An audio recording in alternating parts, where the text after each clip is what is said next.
जय students, India's indigenously built PFBR यानी कि prototype fast breeder reactor attained its first criticality at Kalpakkam Tamil Nadu.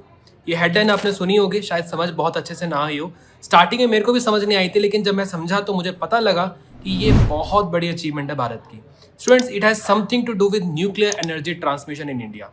Students, आपको एक बात पता होनी चाहिए कि nuclear energy is a cleanest form of energy और इसके लिए भारत की सरकार बहुत सारे स्टेप्स लेते आ रही है।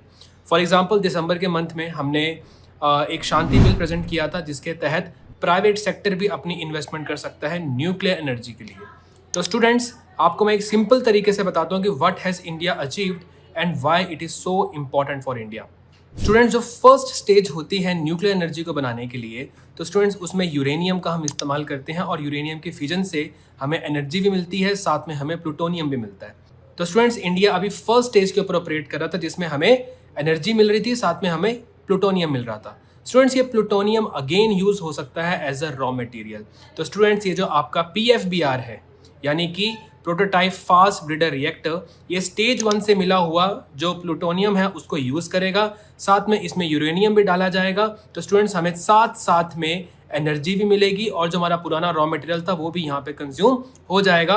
साथ ही में हमें और प्लूटोनियम मिलेगा जिसको हम थर्ड स्टेज में भी यूज़ कर सकते हैं। तो student, this is what we have achieved. अब स्टूडेंट्स, अगला स्टेप क्या? अगला स्टेप है स्टूडेंट थर्ड स्टेज रिएक्टर, जहाँ पे हम प्लूटोनियम के साथ साथ हम थोरियम को भी यूज़ कर पाएंगे। स्टूडेंट्स, इंडिया थोरियम का लार्जेस्ट रिजर्व है।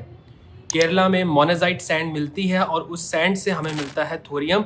India uranium Kazakhstan, Canada, Russia, इन सब कंट्री से इंपोर्ट करता है, यानी कि न्यूक्लियर एनर्जी के लिए भी हम इंपोर्ट्स के ऊपर डिपेंडेंट है। बट थोरियम इंडिया में एबंडेंस में अवेलेबल है और अगर हम थर्ड स्टेज भी अचीव कर पाते हैं, जो कि हमने आज तक कभी अचीव नहीं कर रखी है, तो स्टूडेंट्स, इंडिया न्यूक्लियर एनर्जी में सेल्फ सफिशिएंट हो जाएगा, जो कि हमारी एनर्जी की इंडिपेंडेंस के लिए बहुत ज़्यादा ज़रूरी है।